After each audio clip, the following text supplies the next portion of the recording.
By Logan Marshall. Chapter 26, Development of Shipbuilding. Evolution of water travel. Increases in size of vessels. Is there any limit? Achievements in speed. Titanic not the last word. The origin of travel on water dates back to a very early period in human history.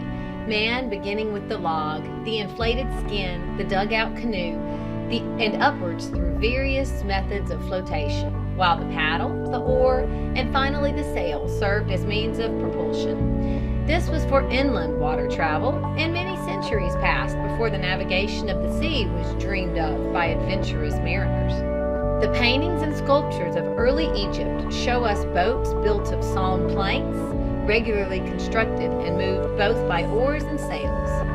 At a later period, we read of the Phoenicians, the most daring and enterprising of ancient navigators, who braved the dangers of the open sea and are said by Herodotus to have circumnavigated Africa as early as 604 BC. Starting from the Red Sea, they followed the east coast, rounded the Cape, and sailed north along the west coast to the Mediterranean, reaching Egypt again in the third year of this enterprise. The Carthaginians and Romans came next in the history of shipbuilding, confining themselves chiefly to the Mediterranean and using oars as the principal mean of propulsion. Their galleys ranged from 1 to 5 banks of oars.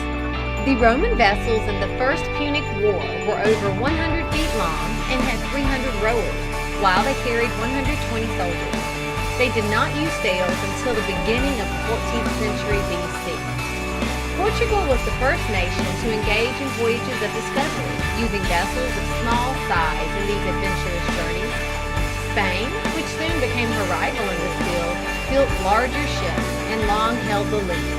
Yet the ships with which Columbus made the discovery of America were of a size and character in which few sailors of the present day would care to venture far from land. England was later in coming into the field of adventurous navigation, being surpassed not only by the Portuguese and Spanish, but by the Dutch in ventures to far lands.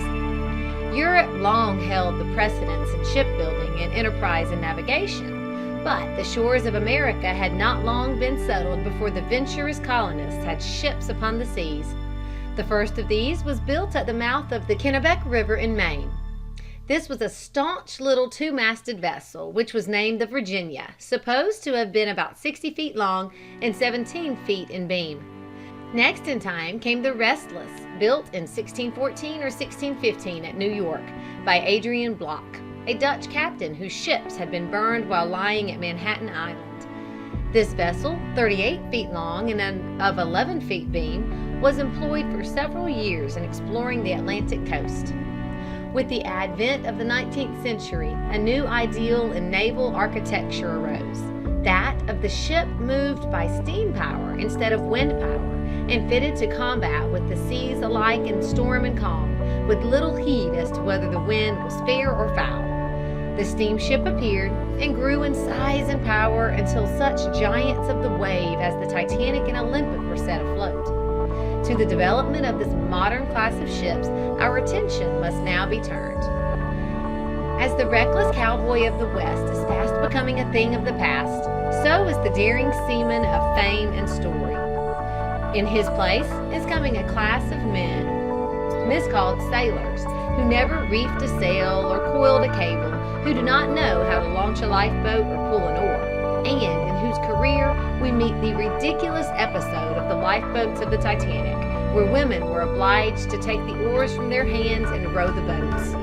Thus has the old-time hero of the waves been transformed into one fitted to serve as a clown on the vaudeville stage.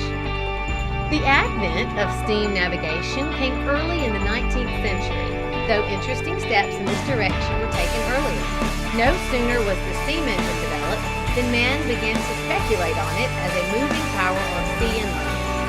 Early among these were several Americans: Oliver Evans, one of the first to project steam railway travel, and James Rumsey and John Fitch, steamboat inventors of early dates. There were several experimenters in Europe also, but the first to produce a practical steamboat was Robert Fulton, a native of Pennsylvania, whose successful boat, the Clermont, made its maiden trip up the Hudson in 1807. A crude affair was the Clermont, with a top speed of about 7 miles an hour, but it was the dwarf from which the giant steamers of today have grown. Boats of this type quickly made their way over the American rivers, and before 1820, regular lines of steamboats were running between England and Ireland. In 1817, James Watt, the inventor of the practical steam engine, crossed in a steamer from England to Belgium. But these short voyages were far surpassed by an American enterprise, that of the first ocean steamship, the Savannah, which crossed the Atlantic from Savannah to Liverpool in 1819. 12 years passed before this enterprise was repeated, the next steam voyage being in 1831, when the Royal William crossed from Quebec to England. She used coal for fuel, having utilized her entire hold to store enough for the voyage. The Savannah had burned pitch pine under her engines, for in America, wood was long used as fuel for steam-making purposes. As regards this matter, the problem of fuel was of leading importance, and it was seriously questioned if a ship could be built to cross the Atlantic depending solely upon steam power. Steam engines in those days were not very economical, needing 4 or 5 times as much fuel for the same power as the engines of recent date. It was not until 1838 that the problem was solved. On April 23rd of that year, a most significant event took place.